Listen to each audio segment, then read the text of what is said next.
Amém, queridos. Vamos continuar estudando a palavra de Deus na carta aos Gálatas. Gálatas capítulo 2, começando no verso 1. Depois de 14 anos, subi outra vez a Jerusalém com Barnabé, levando Tito também comigo.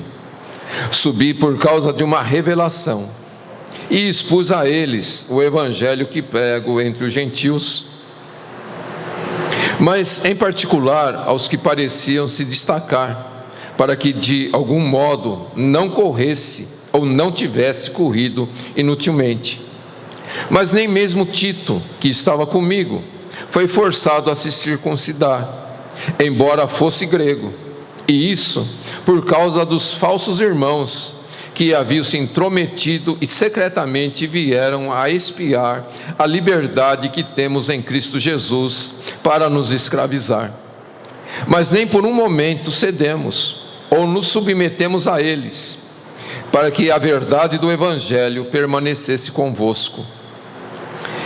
E aqueles que pareciam ser importantes, ainda que o tenham sido no passado, isso não me importa, pois Deus não considera a aparência humana.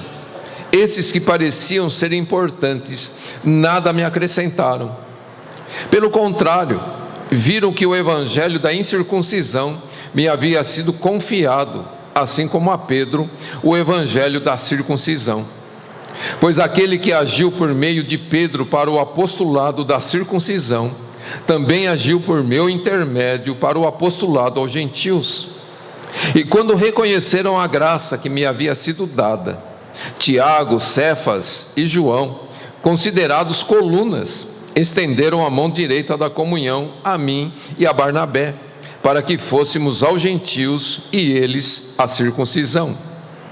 E nos recomendaram somente que nos lembrássemos dos pobres, o que também procurei fazer com cuidado. Amém. Vamos orar. Querido Pai Celestial, nós te agradecemos por mais esta oportunidade que o Senhor nos concede de estarmos aqui congregados e meditarmos na Tua Palavra. Que o Teu Santo Espírito abra o nosso entendimento e nos dê compreensão da Sagrada Letra. Fala conosco, trabalha em nossos corações, glorifica o Teu santo nome e torna-nos semelhantes ao Teu Filho Jesus. E é em nome de Jesus que nós oramos e te damos graças. Amém. Amém. Muito bem, queridos. Nós lemos aqui do primeiro verso do capítulo 2 até o 10. Mas o tema central desse texto, bem como praticamente de toda esta carta aos Gálatas, são os versículos 4 e 5. Que diz que falsos irmãos que haviam se intrometido e secretamente vieram espiar a liberdade que temos em Cristo Jesus para nos escravizar. Mas nem por um momento cedemos ou nos submetemos a eles, para que a verdade do Evangelho permanecesse convosco. Então o tema central aqui, nós podemos dizer que é liberdade e escravidão. E quando nós olhamos para a história da humanidade, nós vemos esta luta constante do homem para ser livre, para ser independente. E o dicionário traz como definição liberdade, como tendo origem no latim libertas, e significa a condição do indivíduo que possui o direito de fazer escolhas autonomamente, de acordo com a própria vontade. Liberdade ainda é classificada pela filosofia como a independência do ser humano, autonomia, autodeterminação, espontaneidade e intencionalidade. Então essa é a definição humana, né? Aqui a respeito da palavra liberdade. E como eu disse, a liberdade, a luta do homem pela liberdade está no seu cerne histórico. E por falar na história, em 1963, Martin Luther King Jr. fez um discurso na Marcha pelos Direitos Civis em Washington. E no encerramento do seu discurso ele disse: livre afinal, livre afinal. Agradeço ao Deus Todo-Poderoso, nós somos livres afinal. E ele falou essas palavras expressando o alegre alívio, por causa da liberdade que havia sido conquistada. E nessas palavras também nós vemos aqui a alegria da liberdade, mas também sugerem aqui que havia sido uma longa e dura luta, essa luta pela liberdade da escravidão. E elas foram pronunciadas, essas palavras foram pronunciadas um século depois que foi proclamada a liberdade dos afro-americanos na abolição da escravatura. Então a palavra livres afinal, finalmente, depois de séculos de escravidão, séculos de servidão, finalmente depois de um longo século de preconceito e injustiça. E a experiência com a escravidão, então essa experiência, que é proclamada aqui por Martin Luther King, mostra que proclamar a emancipação e possuir a liberdade são duas coisas bem diferentes. A liberdade foi proclamada e um século depois é que eles começavam a ver alguns aspectos desta chamada liberdade. E daí a gente aprende que a liberdade não é facilmente adquirida, e uma vez adquirida ela é facilmente perdida. Mas a gente está falando aqui da história da humanidade, da liberdade encarada pelo ser humano. Mas Jesus deixou muito claro nos seus ensinamentos que o maior cativeiro não é a escravidão a um sistema político, a um sistema econômico. Jesus deixou claro que escravidão verdadeira é um ciclo constante ao fracasso moral, um ciclo constante de rebelião contra o Deus que nos criou. Jesus deixa claro que o Senhor que realmente escraviza não era César, mas um vergonhoso egocentrismo que domina o coração dos homens, uma má e escravizante devoção às coisas criadas, às custas da adoração ao Deus Criador. É isso exatamente que Paulo fala lá em Romanos capítulo 1, no verso 25, pois substituíram a verdade de Deus pela mentira, e adoraram e serviram a criatura em lugar do Criador, que é bendito eternamente. Amém. Então veja, o homem na sua ânsia de ser livre, ele acaba se escravizando. Quanto mais o homem luta por liberdade, o anseio do homem pela liberdade o torna cada vez mais escravo, e escravo do seu próprio desejo, do seu próprio coração, das suas paixões, e então escravo do pecado.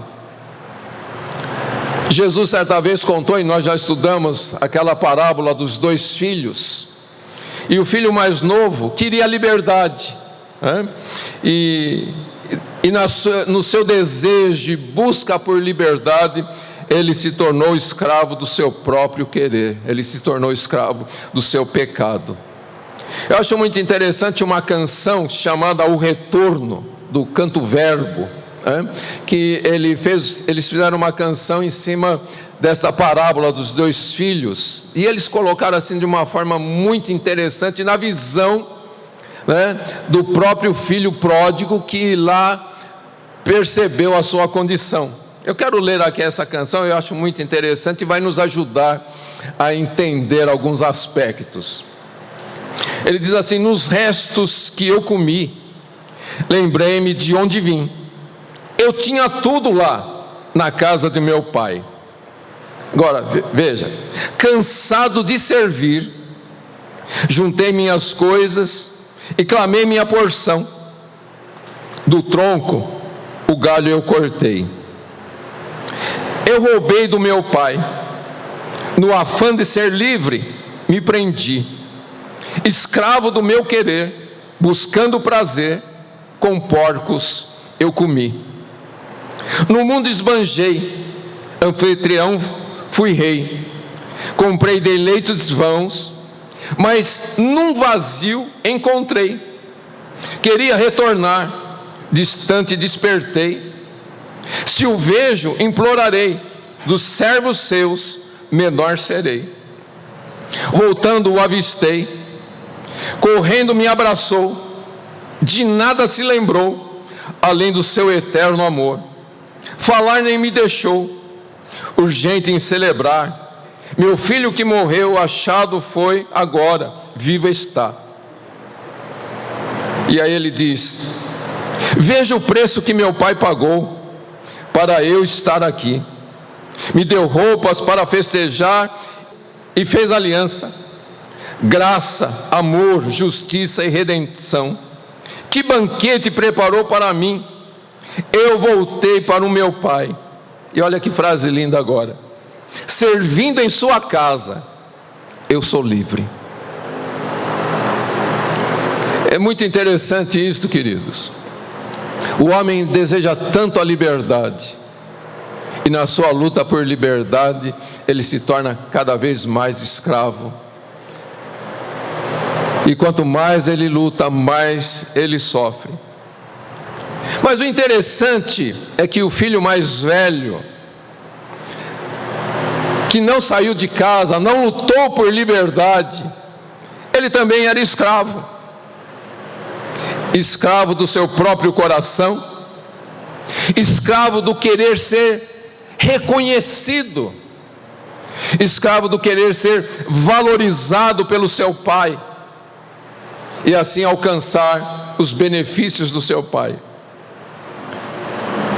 E ele era escravo, sabe por quê? Porque ele não entendia a liberdade que ele tinha junto de seu pai. Seu pai disse: filho, você sempre está comigo, isso te torna livre. Você sempre está comigo, tudo que é meu é teu. O fato de você estar comigo te torna uma pessoa livre. Você ficou esperando tanto tempo para poder ter ali um cordeiro para se alegar com seus amigos, mas tudo estava à sua disposição. Mas nesse seu anseio de querer ser livre, você não percebeu que era livre. Nessa sua luta por conquistar, ser merecedor, você não percebeu que tudo já era seu. E aí, queridos, a gente vai entendendo aqui as palavras do Senhor Jesus. Como o homem é escravo do pecado, como o homem é enganado, ele tem tudo e pensa que não tem nada, e então ele sai em busca de alguma coisa e perde tudo que já tinha. Dá para entender isso, queridos? E então Jesus ensinou lá em João capítulo 8, no verso 34, todo aquele que comete pecado é escravo do pecado. Todo aquele que cede aos seus próprios anseios, aos seus próprios desejos, todo aquele que cede aquilo que o seu coração tanto almeja, acaba se tornando escravo de si mesmo, escravo do pecado. Mas Jesus deu a solução lá em João 8,36, quando ele declarou: se pois o Filho vos libertar, verdadeiramente sereis livres. Se o homem pudesse entender isto, que ele não precisa lutar por liberdade, porque Jesus já conquistou esta liberdade lá na cruz do Calvário. Jesus tornou o homem livre. Todos nós que cremos no Senhor Jesus Cristo, nós somos verdadeiramente livres, porque Ele nos livrou. E Paulo, entendendo isso, ele diz lá em Romanos capítulo 6, nos versos 12 ao 14: portanto, não reine o pecado em vosso corpo mortal, a fim de obedecerdes aos seus desejos. Tampouco apresenteis os membros do vosso corpo ao pecado como instrumentos do mal, Mas apresentai-vos a Deus como vivificados dentre os mortos, e apresentai os membros do vosso corpo a Deus como instrumentos de justiça.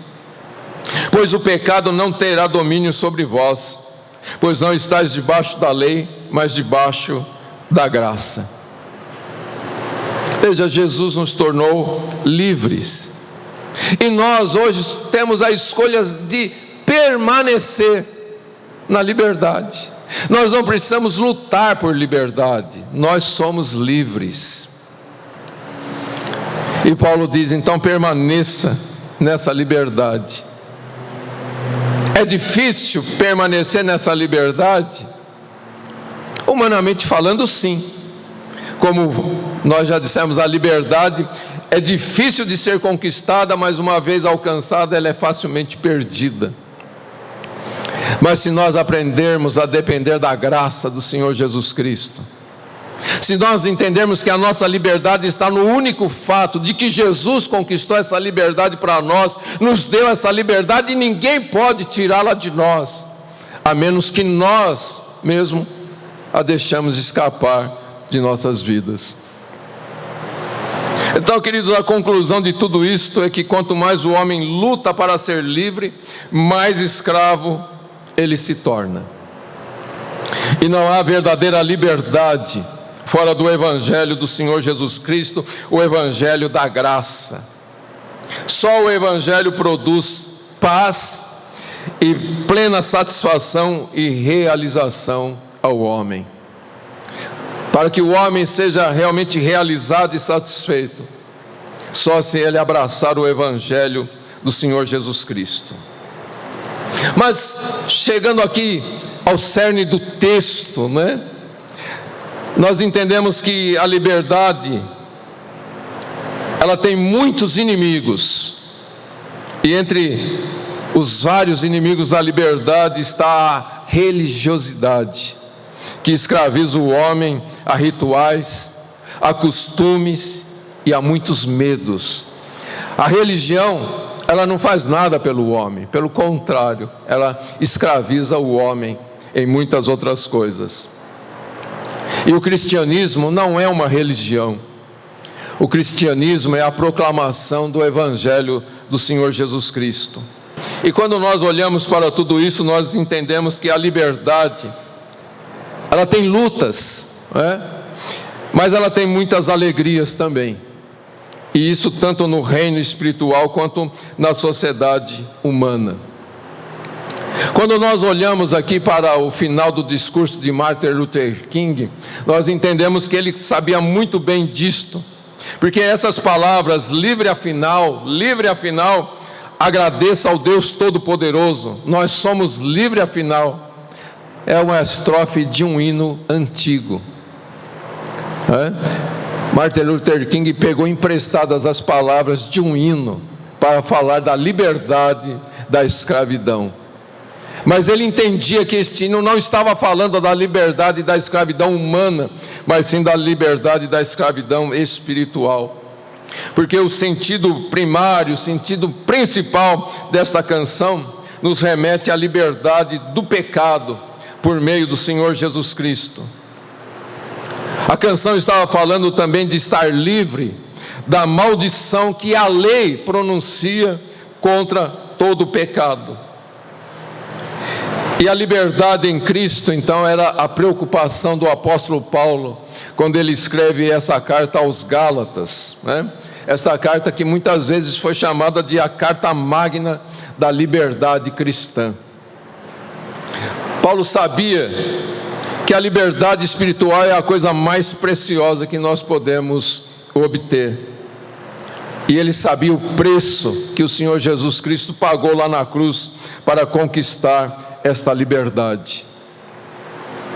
E Paulo sabia muito bem também o que era a escravidão dentro da religião, dentro do judaísmo. Ele sabia que as exigências do judaísmo eram um fardo insuportável para poder se carregar. O próprio apóstolo Pedro reconhecia isto. Em Atos capítulo 15, no verso 10, Pedro diz assim: Agora, por que quereis colocar Deus à prova, impondo aos discípulos um jugo que nem nossos pais, nem nós pudemos suportar? Eles chegaram à conclusão que todo aquele esforço que eles faziam através da religião, através do judaísmo, para conseguir a salvação por meio das obras, era um esforço totalmente inútil, e o homem jamais conseguia a salvação e jamais conseguia a liberdade espiritual. Mas outra coisa que Paulo sabia também, queridos, é que é muito fácil as pessoas desperdiçarem a sua liberdade. É muito fácil as pessoas abandonarem a liberdade em Cristo e se tornarem novamente escravos espirituais. E é por isso que Paulo então escreve esta carta com tanta urgência, né? Como nós já vimos, ele nem fica ali falando sobre isto e aquilo, ele vai direto ao assunto para falar sobre o que estava acontecendo com eles. Eles haviam crido no Evangelho do Senhor Jesus Cristo, o Evangelho da crucificação e da ressurreição, conquistaram a verdadeira liberdade, mas agora eles estavam perdendo isto, porque estavam dando ouvidos a ensinos errados, que acrescentavam ou procuravam acrescentar algo ao Evangelho da graça, né? Eles queriam acrescentar a lei de Moisés. E Paulo viu que aqueles irmãos estavam correndo o risco de se tornarem escravos novamente. Veja como ele diz aqui: falsos irmãos haviam se intrometido e secretamente vieram espiar a liberdade que temos em Cristo Jesus para nos escravizar. Veja, falsos irmãos entram no meio da igreja, observam a liberdade que os irmãos estavam tendo, mas queriam escravizar de novo esses irmãos. E é interessante, né, como Paulo usa aqui uma linguagem sobre o mundo da espionagem, né? Ele fala de falsos irmãos que se intrometeram secretamente para espiar a liberdade que havia em Cristo Jesus. Paulo fala de uma ação secreta, que a gente sabe que não é puramente humana, mas homens influenciados pelo maligno tentam perverter o Evangelho do Senhor Jesus Cristo. E eles entram ali, observam o que está acontecendo, a alegria do povo de Deus, a liberdade que eles têm em Cristo, e então eles começam a dizer: vamos acabar com isso. E então eles tentam confundir o cristianismo com o judaísmo. Eles ensinavam que os judeus, os gentios, precisavam primeiramente se tornar judeus antes de se tornarem cristãos. Lá em Atos capítulo 15, no verso 1, diz assim, que estes judaizantes diziam: se não vos circuncidardes segundo o costume instituído por Moisés, não podeis ser salvos. Veja, eles chegam dizendo: se vocês não seguirem os costumes instituídos por Moisés, vocês não podem ser salvos. O que eles estão fazendo? Eles estão tirando Jesus do centro e pondo como requisito para a salvação a observância da lei. Eles se opunham então ao evangelho da graça, o evangelho livre de lei que Paulo estava anunciando. Mas é interessante, veja como Paulo chama essas pessoas falsos irmãos. Paulo diz irmãos porque eles se declaravam cristãos, mas eram falsos, porque no final das contas eles não seguiam a Jesus, eles não valorizavam a Jesus, eles não valorizavam a obra da cruz, e então eles não glorificavam a Cristo. E aqui, queridos, a gente vai entender quem é que está abraçando o verdadeiro evangelho, quem são os verdadeiros cristãos. Os falsos são esses que não valorizam a cruz. Os falsos são aqueles que querem acrescentar algo sobre a cruz, que diminui o valor da cruz de nosso Senhor Jesus Cristo. E Paulo sabia da seriedade disso, e ele diz assim no verso 5: mas nem por um momento cedemos ou nos submetemos a eles, para que a verdade do Evangelho permanecesse convosco. Queridos, quando nós ouvimos alguém querendo acrescentar algo ao Evangelho da cruz, quando alguém diz que a cruz não é suficiente, nem pare para pensar sobre o assunto. Paulo diz: nós não cedemos nem por um momento sequer, jamais vamos nos submeter a um ensinamento contrário ao ensinamento da cruz, porque caso contrário a gente perde a verdade do Evangelho. E a gente percebe então Paulo aqui como um defensor da liberdade. Ele sabia que para manter a liberdade em Cristo, nós precisamos lutar por essa liberdade, para preservar essa liberdade. Agora, veja como Paulo coloca aqui, ele estava lutando pelo quê? Não por uma verdade, mas ele estava lutando pela a verdade, porque só existe uma verdade. Quando Paulo fala aqui para que a verdade do Evangelho permaneça convosco, ele estava usando a mesma expressão que Jesus usou para dizer: conhecereis a verdade, e a verdade vos libertará. A mesma verdade que um dia Jesus disse: eu sou a verdade.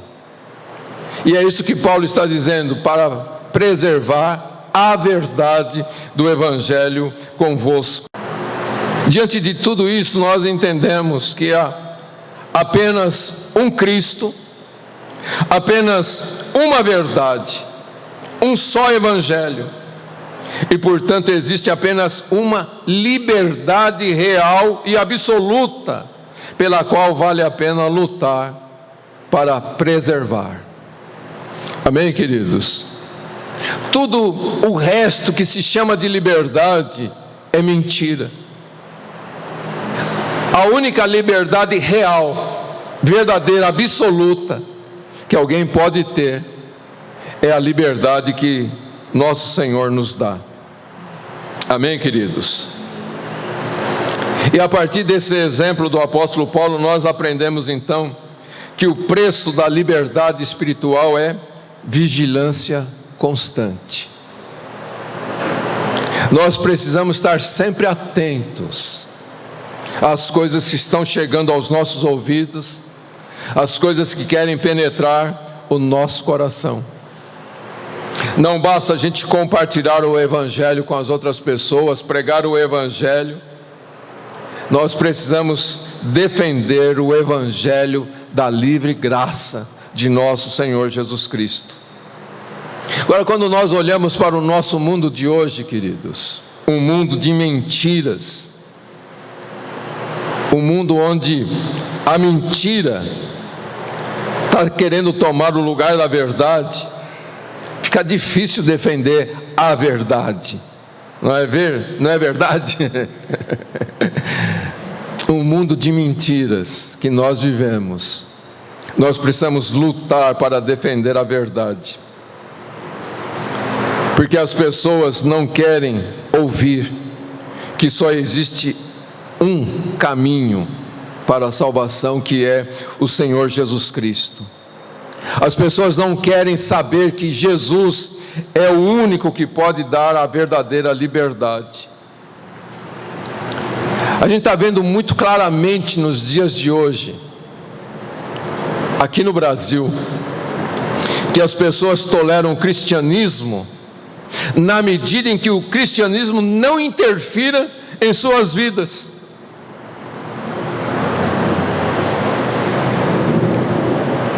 Nós vemos muita gente se declarando cristã,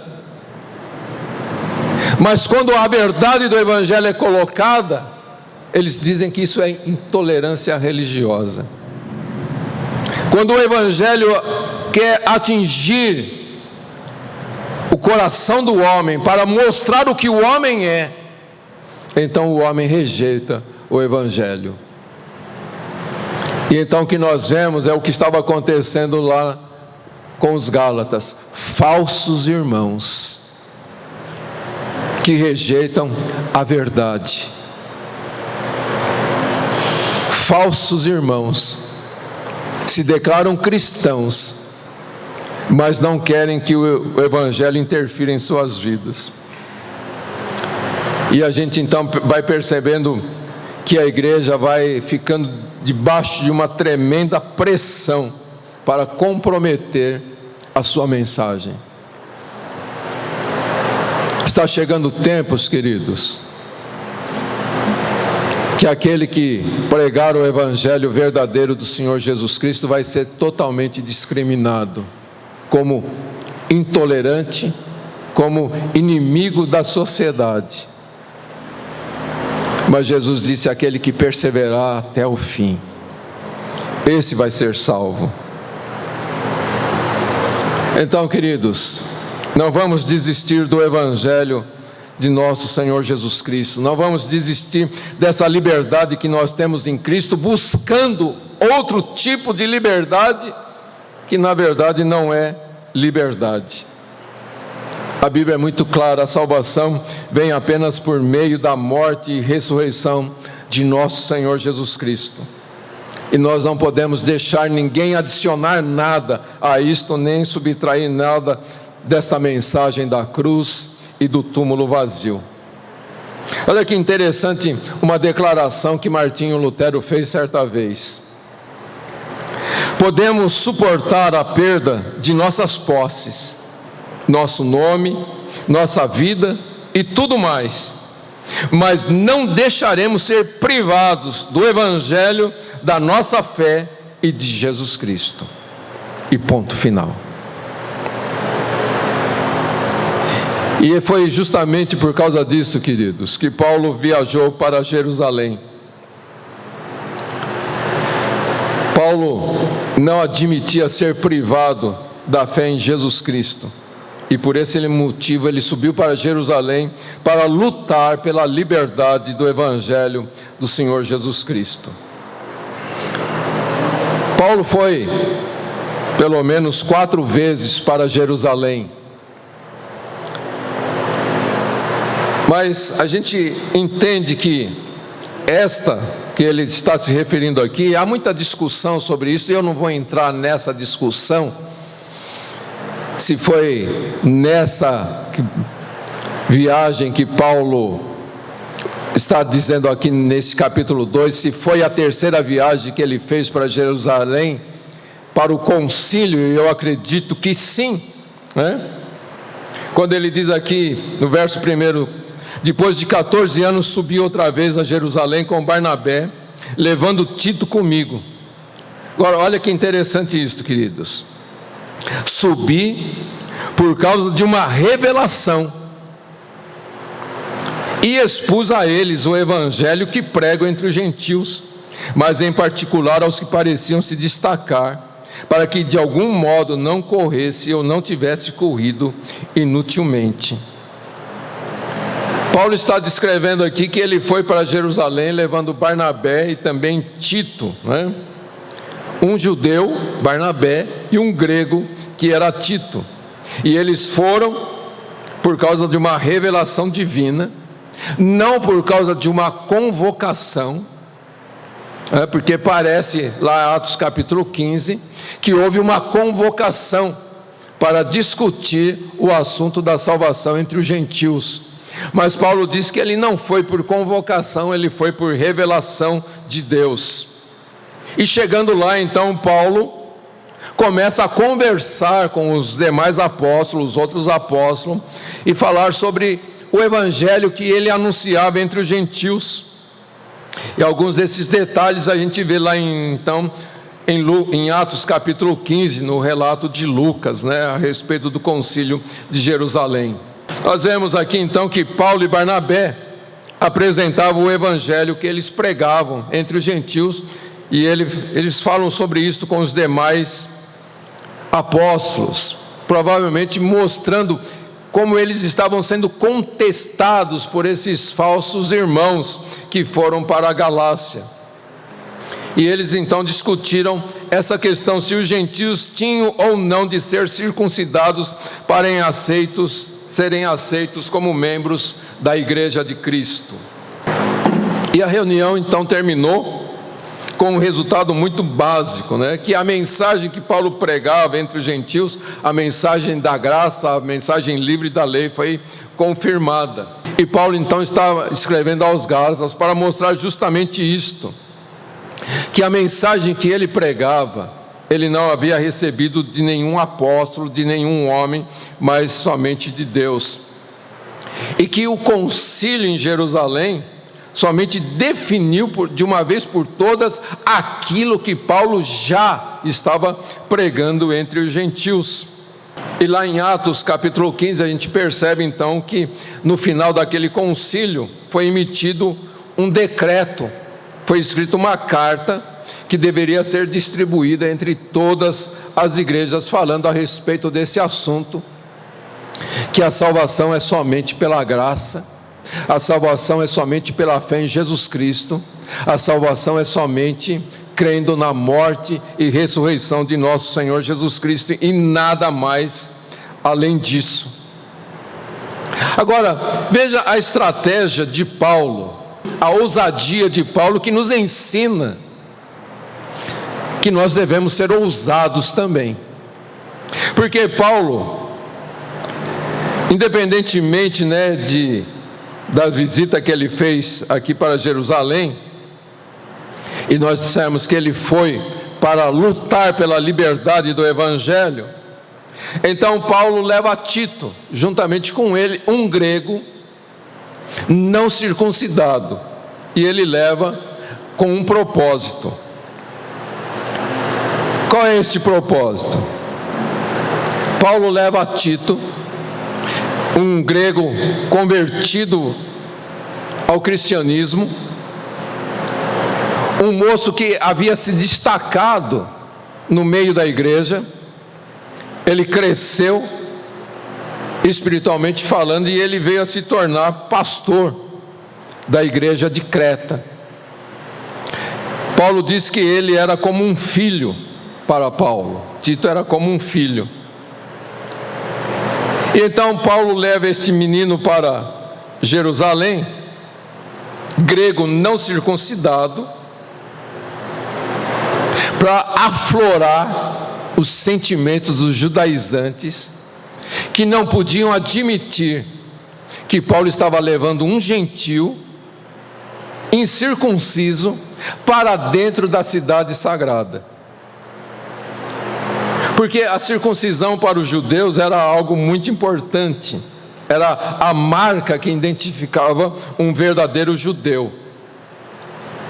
Isso havia sido já estabelecido lá em Gênesis capítulo 17, nos versos 9 a 14, que todo aquele que pertencesse ao povo de Israel devia ser circuncidado.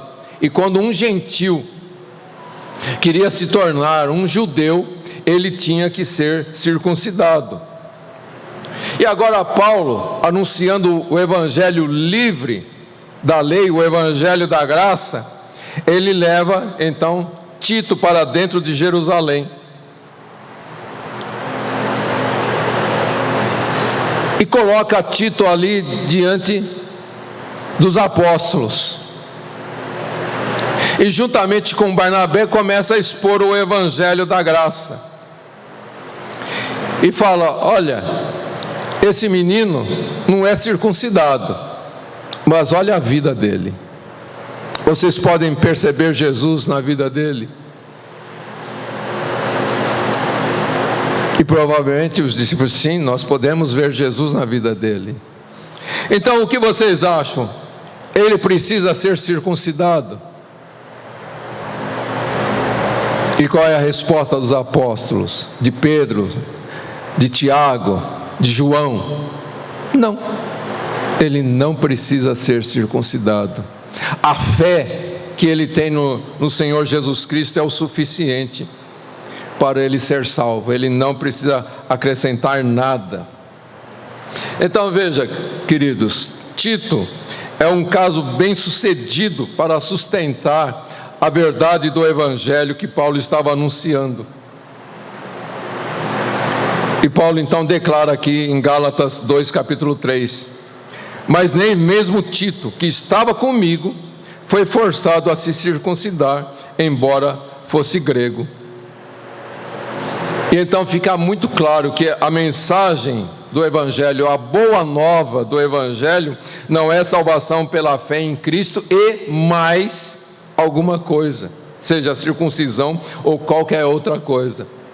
Salvação é somente pela fé no Senhor Jesus Cristo. Agora, por que essa questão da circuncisão era tão importante, tão polêmica aqui? Porque, na verdade, a circuncisão era somente a porta de entrada para exigir que os cristãos observassem toda a lei. Entende? Não era só uma questão da circuncisão, mas era a questão que estava abrindo as portas para exigir que os cristãos observassem toda a lei do Velho Testamento. E então Paulo defende o Evangelho da liberdade, dizendo que a fé é somente em Cristo e nada mais precisa ser acrescentado. Todo cristão é salvo exatamente da mesma maneira, somente pela graça, somente pela fé, depositada somente no Cristo crucificado e ressurreto. Entende isso, queridos? Não importa a origem da pessoa, se ela é judeu, se ela é gentil, se ela é grego, se ela é brasileiro, seja lá o que for, para que ela seja salva, só existe um caminho, amém? Um caminho, que é a fé no Senhor Jesus Cristo. No reino de Deus, queridos, não existem pessoas especiais, como os judeus queriam destacar, que um judeu cristão é mais importante do que um gentil cristão. Não existe essa distinção, e essa era a luta pela qual Paulo passava aqui. Ele lutava pela liberdade do Evangelho. Não há distinção entre as pessoas para serem salvas, não importa quem elas são, não importa o que elas fizeram, não importa o passado delas, não importa a origem delas, só uma coisa é importante: que ela crê no Senhor Jesus Cristo. E diante disso, queridos, a gente aprende que não deve então haver também discriminação na igreja do Senhor Jesus Cristo. A igreja não pode excluir as pessoas da salvação com base na raça, no sexo, na classe, na idade, nacionalidade ou qualquer outra coisa. Nada disso importa. Mas quando a gente fala aqui sobre essa discriminação que existe dentro da igreja, infelizmente algo que não é observado é a discriminação baseada na justiça relativa. O que a gente quer dizer com isso, justiça relativa? Porque a gente tem a horrível mania, a horrível tendência de classificar as pessoas. Nós temos essa mania de classificar pecados e classificar lutas que as pessoas passam. Por exemplo, uma pessoa luta para vencer um vício, e a gente acha normal, é um cristão e está lutando contra o pecado. Mas a gente já ouviu muitas pessoas dizendo assim: mas o pecado que aquela pessoa comete é muito grave. Então a gente coloca a dúvida sobre a salvação da pessoa. Mas quando a gente olha para o ensinamento, principalmente de João, na sua primeira carta, a gente vai ver que João fala sobre a prática do pecado. Aquele que vive constantemente no pecado, esse não é cristão, esse não é de Deus. Mas a gente também classifica o tipo de luta que a pessoa passa. Por exemplo, um casal que está com problema, e eles estão lutando lá e tentando resolver as questões, e a gente encara isso como normal, um casal cristão passando por problemas e lutando pela solução desse problema. Mas eu já vi muita gente dizendo que um cristão que passa por depressão não é cristão de verdade. Já ouviram isso? Que um cristão jamais poderia ter depressão. Isso não é verdade também. Veja, o tipo de luta que uma pessoa passa não diz se ela é cristã ou não. O que diz se uma pessoa é cristã ou não é a fé no Cristo crucificado e ressurreto. E aquele que crê na morte e ressurreição de nosso Senhor Jesus Cristo não permanece no pecado. Agora, se ela enfrenta lutas, é outra questão, que não tem nada a ver com a fé, que não tem nada a ver com a salvação. Vocês já ouviram falar de Spurgeon? Charles Spurgeon? Aos 19 anos ele já era pastor da catedral. Ele foi chamado o príncipe dos pregadores, e ele sofria de depressão.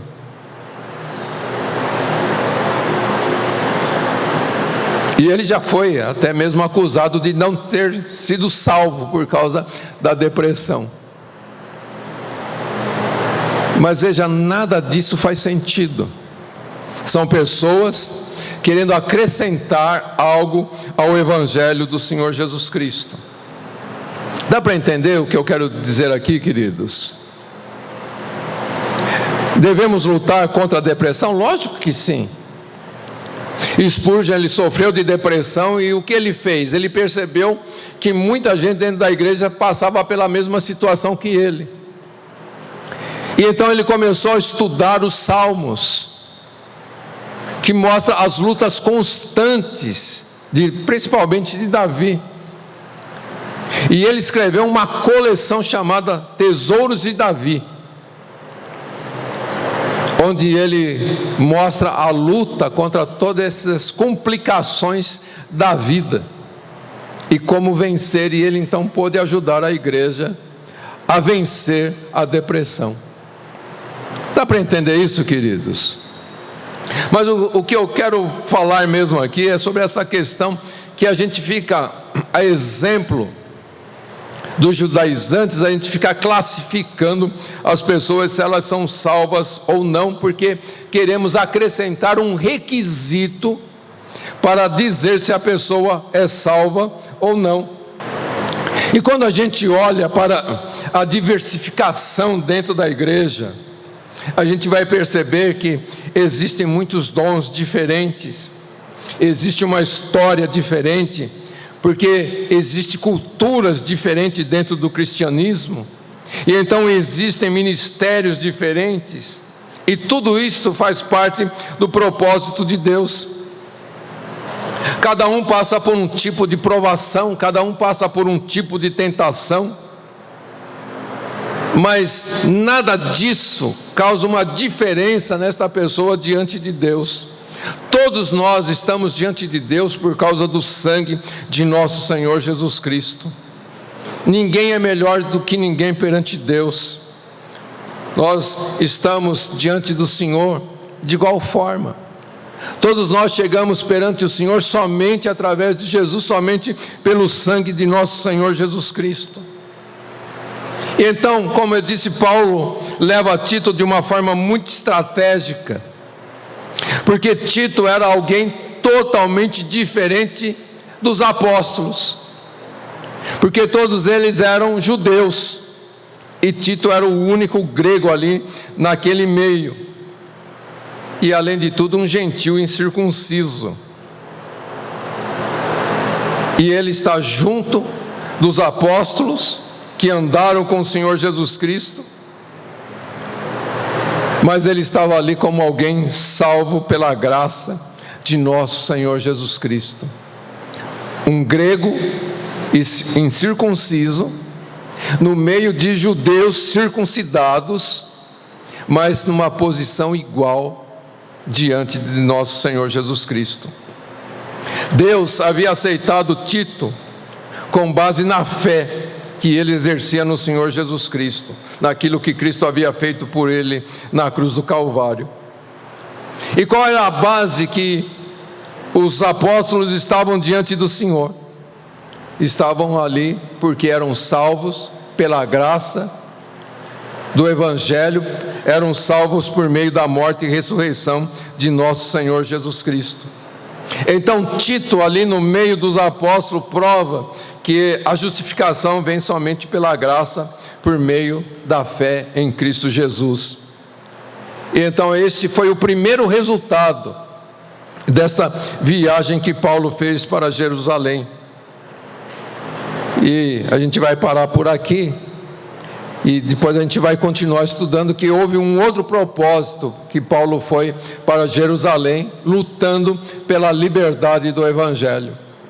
Mas o que eu queria falar para finalizar a nossa mensagem hoje, é que a gente entenda isto, que todo cristão é salvo exatamente da mesma maneira, somente pela graça, somente pela fé depositada somente no Filho de Deus, que se fez carne, morreu crucificado em nosso lugar, ressuscitou ao terceiro dia e subiu aos céus para nos justificar diante de Deus Pai. E ponto final. Nada mais pode ser acrescentado a isto. E isto foi decidido ali no concílio em Jerusalém, no primeiro século. Amém, queridos? Não sei se você conseguiu entender o que eu quis trazer nesta manhã. Existe uma liberdade pela qual nós devemos lutar, mas não é a liberdade que o mundo proclama, é a liberdade do Evangelho. Somos livres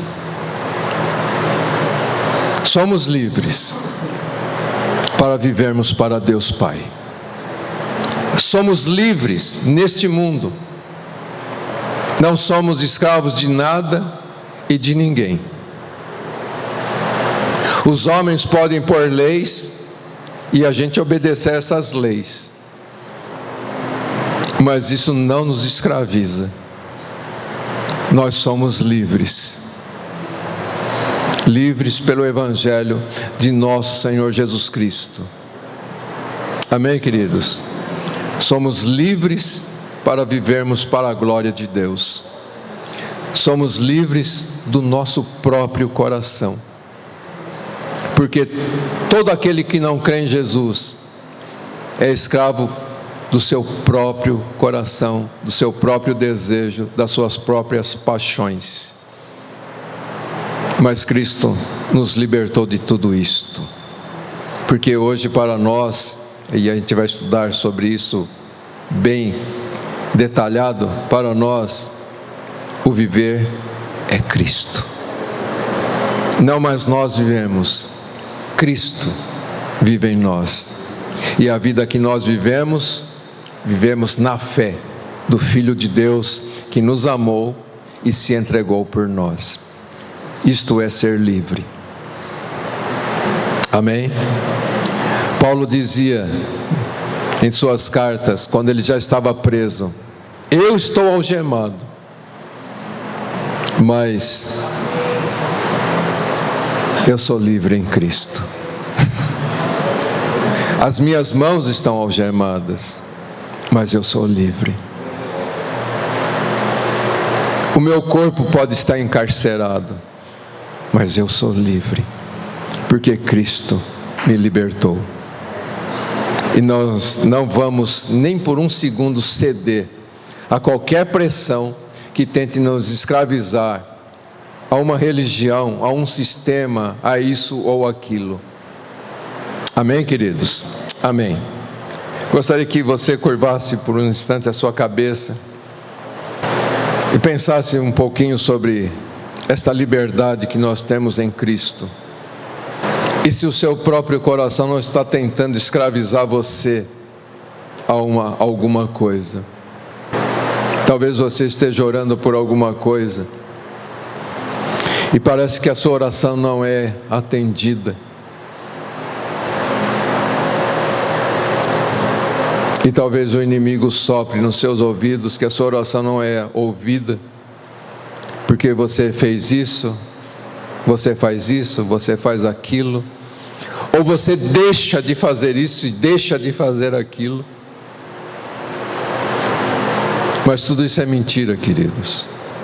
Nós somos aceitos diante de Deus Pai, e a nossa oração é ouvida somente por causa de Cristo, não pelo que nós somos, não pelo que nós fazemos, mas somente por causa de Cristo.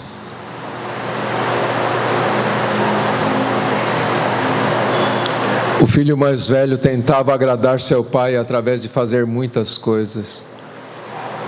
E o pai disse: o que me alegra é o fato de você estar comigo. Você está comigo, então tudo que é meu é teu. Então não deixe o inimigo te enganar,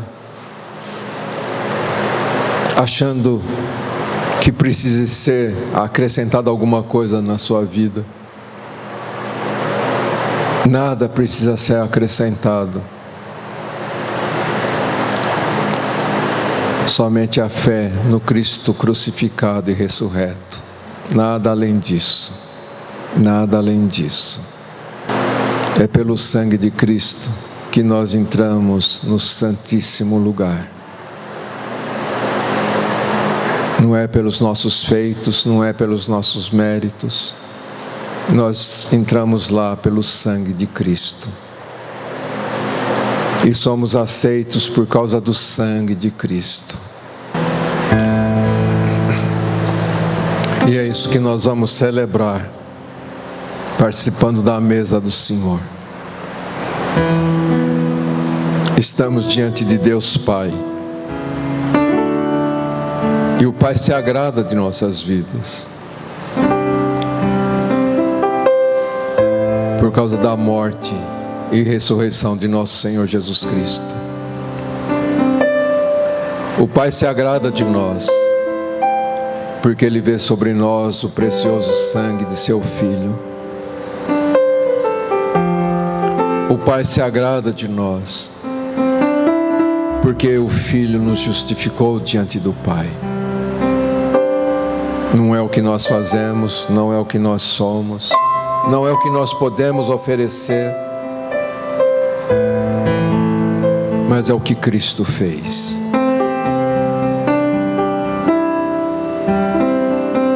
É isso que agrada o Pai. Quando Ele vê que nós valorizamos a obra da cruz.